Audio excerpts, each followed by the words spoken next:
Bonjour, aujourd'hui on va voir des exercices d'application concernant le chapitre des interactions intermoléculaires.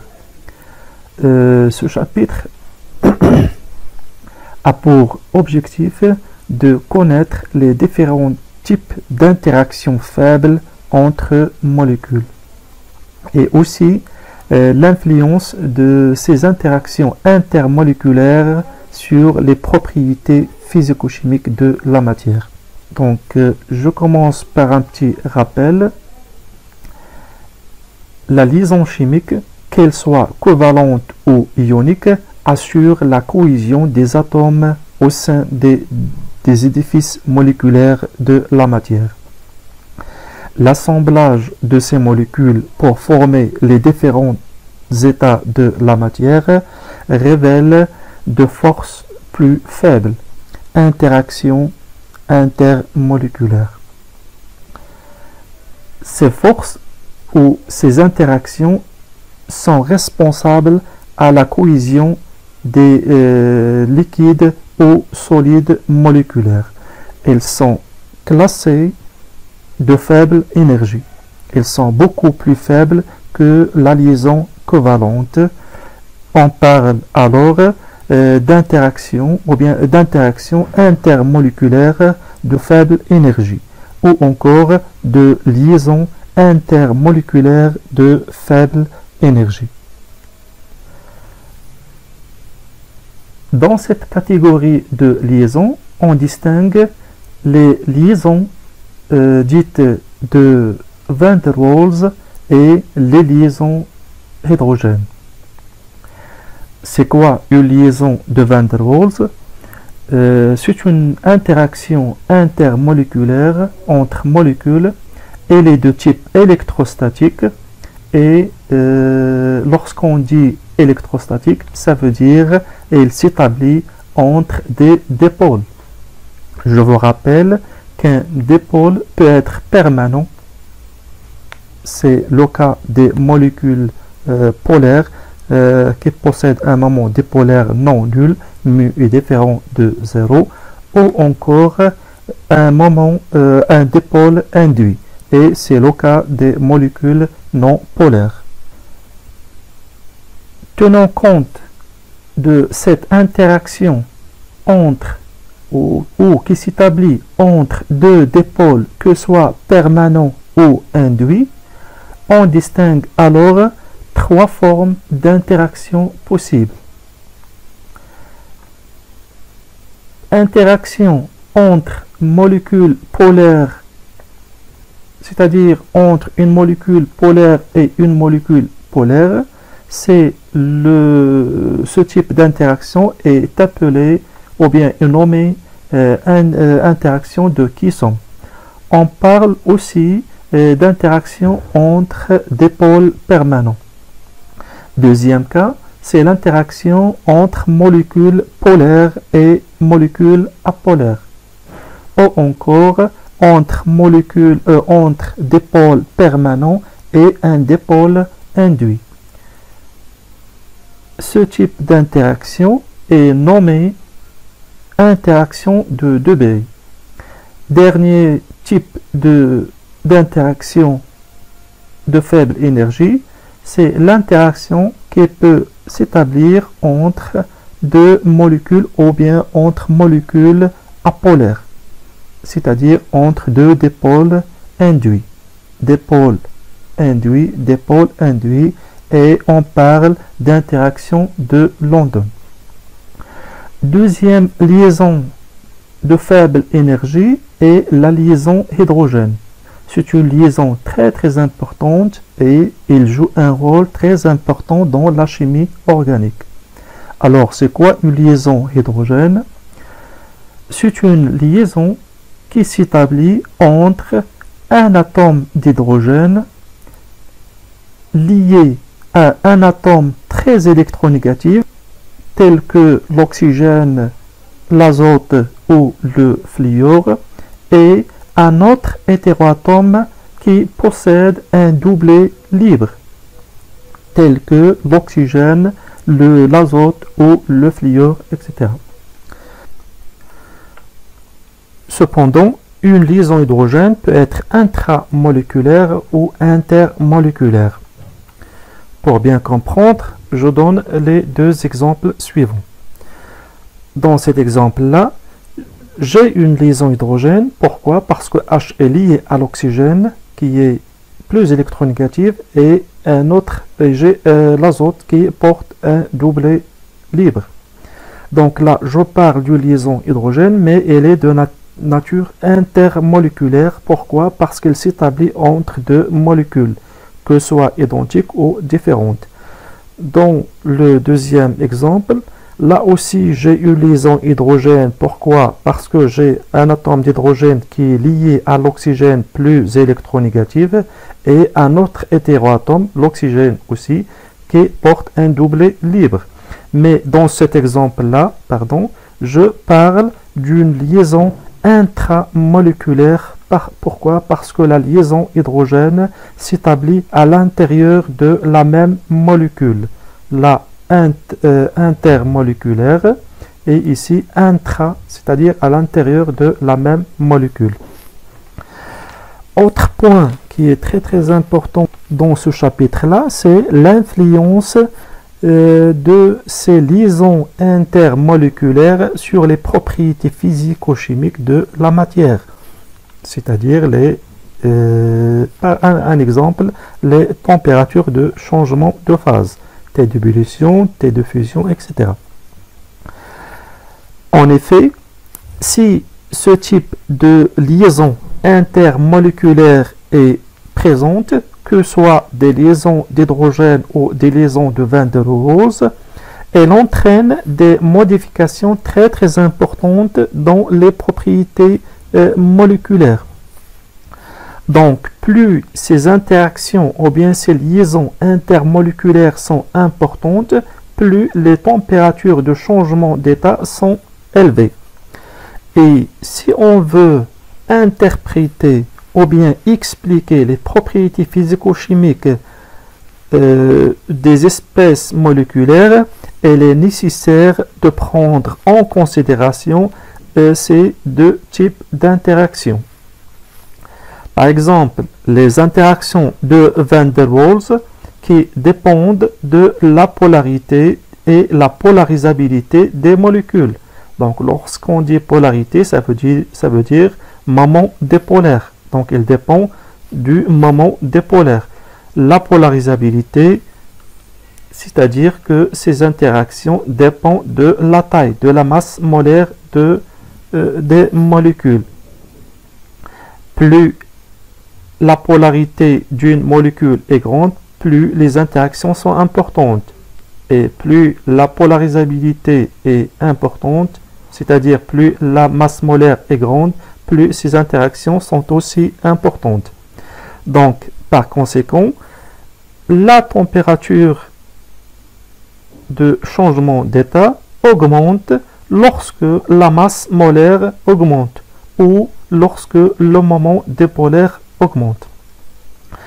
Deuxième type d'interaction qu'on doit prendre en considération, c'est les interactions liées à l'existence de liaisons hydrogène intermoléculaires. Donc là, il faut faire attention à la présence ou non des liaisons hydrogènes, surtout les liaisons hydrogène intermoléculaires. Je donne l'exemple suivant, un exemple des molécules HF, HCl, HBr et HI. On voit bien que HF présente une température d'ébullition et aussi une température de fusion qui est très importante. Pourquoi? Parce que HF est le siège de liaison hydrogène intermoléculaire. Alors que pour HCl, HBr et HI, la liaison hydrogène est absente, mais la température de changement d'état, dans ce cas-là, elle dépend de la polarisabilité. Elle dépend de la taille de la molécule. Plus la taille est grande, plus la température est importante. Et généralement, les composés qui présentent des liaisons hydrogènes intermoléculaires ont des températures de changement d'état très importantes. C'est le cas de HF ou encore H2O ou NH3. Je passe maintenant à la correction de l'exercice 1 de la série 3. Dans cet exercice, on vous donne pour les composés de NH3, PH3 et ASH3 la masse molaire et les températures d'ébullition correspondantes. N, P et AS appartiennent à la même famille. La question 1. Pourquoi la température d'ébullition de ASH3 est plus grande que celle de PH3? Pour répondre, je dois faire attention à la nature des interactions intermoléculaires entre les molécules de ASH3 et PH3, c'est-à-dire est-ce qu'il y a des liaisons hydrogènes intermoléculaires ou des interactions de Van der Waals.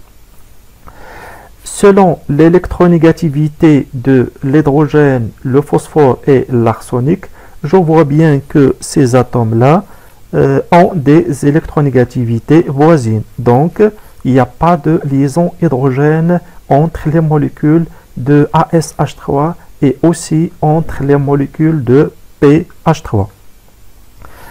Mais, comme donnée, j'ai la masse molaire de ASH3 est supérieure à celle de PH3. C'est-à-dire que ASH3 est plus lourd que PH3. Donc, cependant, il faut donner plus d'énergie pour faire passer le ASH3 de l'état liquide à l'état gazeux.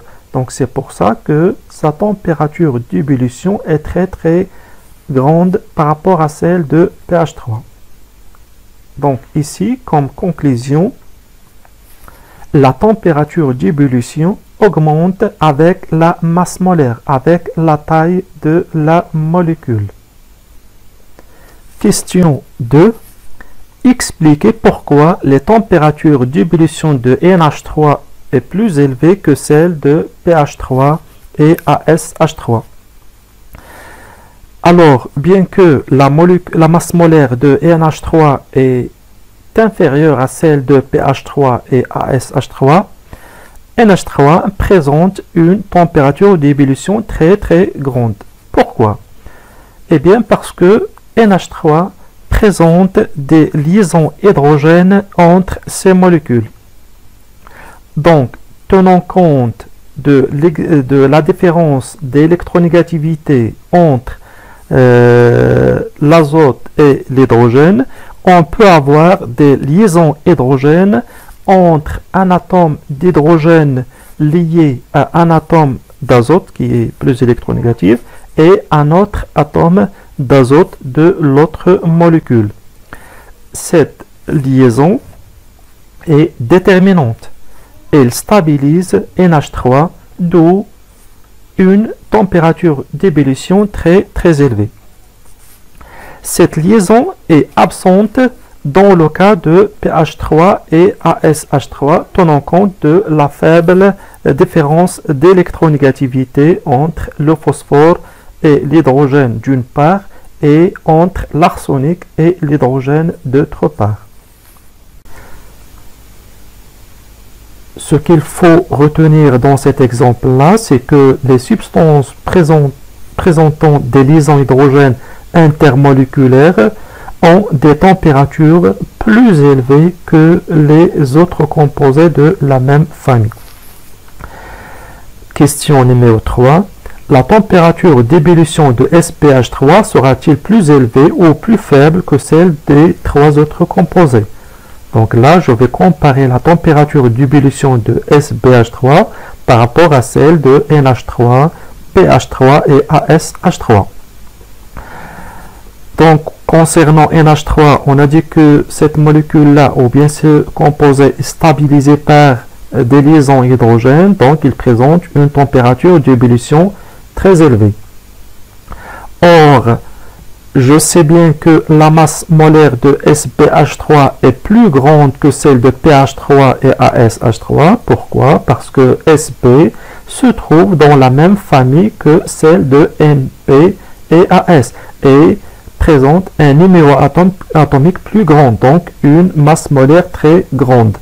Donc j'ai la masse molaire de SPH3 est supérieure à celle de ASH3 qui est supérieure à celle de PH3. Par conséquent, la température d'ébullition de SPH3 est certainement plus élevée que celle de ASH3 et PH3. Et si je compare SBH3 la température d'ébullition de SBH3 à celle de NH3, donc je peux constater qu'elle est voisine de celle de NH3 ou un peu grande. Pourquoi? Parce que SPH3 présente une masse molaire très grande. Je passe maintenant à l'exercice numéro 2. Expliquer pourquoi l'ammoniac NH3 est très soluble dans l'eau alors que pH3 et CH4 sont insolubles. D'abord, je vous rappelle qu'un composé est soluble dans un solvant si ces molécules sont capables de former des interactions intermoléculaires avec les molécules du solvant. J'insiste sur les interactions intermoléculaires et non intramoléculaires.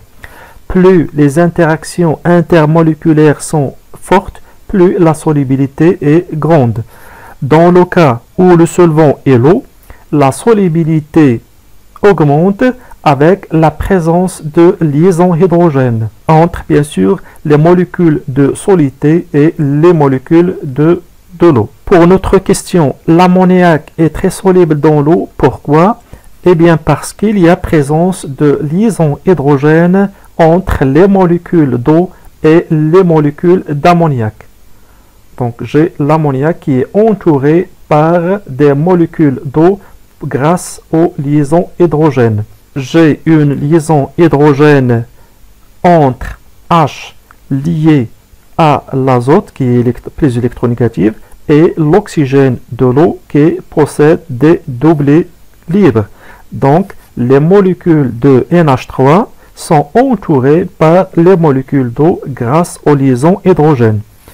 De plus, l'ammoniac, tout comme l'eau, est une molécule polaire.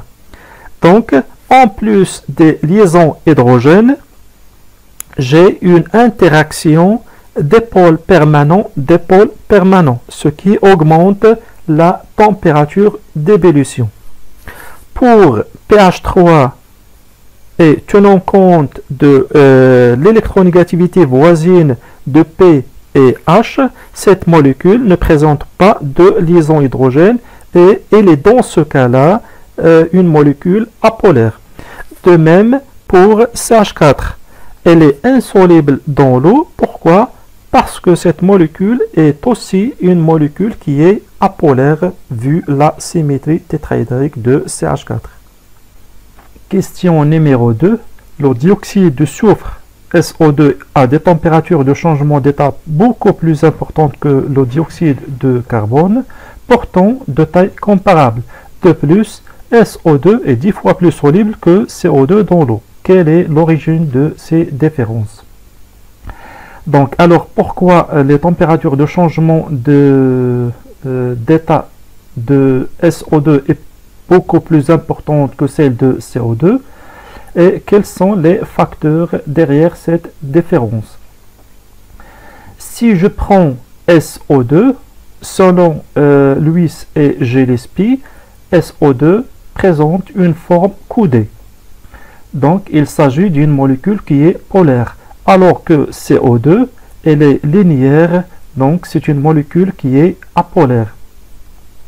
La polarité de SO2 entraîne la présence des interactions de type dipôle permanent, plus précisément des interactions de type Kiesson.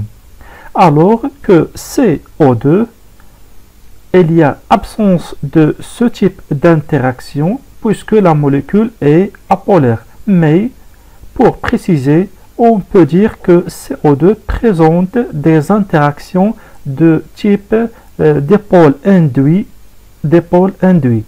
ou interaction de London, qui sont très faibles du point de vue énergétique par rapport aux interactions de Kisson.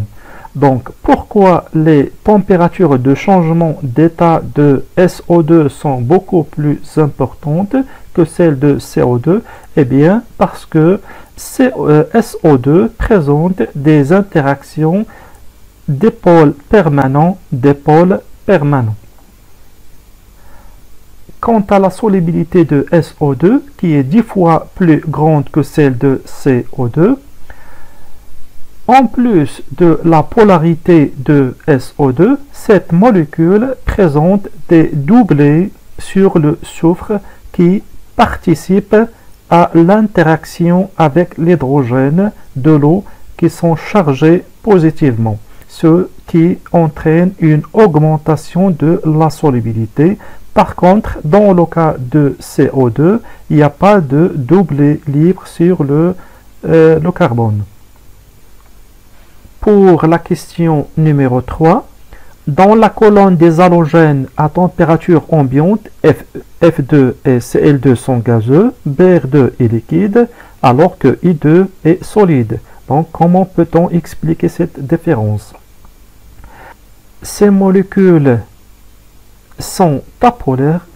Elles présentent donc des interactions de type dipôle induit, ou encore des interactions de type de London. Or, on sait bien que ces interactions augmentent avec la masse molaire. Plus la masse molaire ou la taille augmente, plus la polarisabilité des molécules augmente aussi et par conséquent, les interactions sont de plus en plus fortes. Et si les interactions sont fortes, il faut donc apporter plus d'énergie pour casser ces interactions ou de faire passer les molécules de l'état à l'état liquide ou à l'état gazeux. Donc, pour F2, Cl2, Br2 et I2, si on veut interpréter ou expliquer la différence de leur température d'ébullition, leur température de changement d'état dans le cas général, ou bien leur état physique, il faut tout simplement comparer leur taille. Plus la taille ou bien plus la masse molaire est grande, plus les températures de changement d'état augmentent. Je passe à présent à la dernière question. Le nitrophénol existe sous forme de 3 isomères. L'orthonitrophénol, le métanitrophénol et le paranitrophénol. Les 3 isomères diffèrent par la position du groupement NO2 par rapport à OH. Ici, NO2 se trouve en position ortho par rapport à OH, donc on parle de l'orthonitrophénol, position méta et position para par rapport à OH, donc paranitrophénol.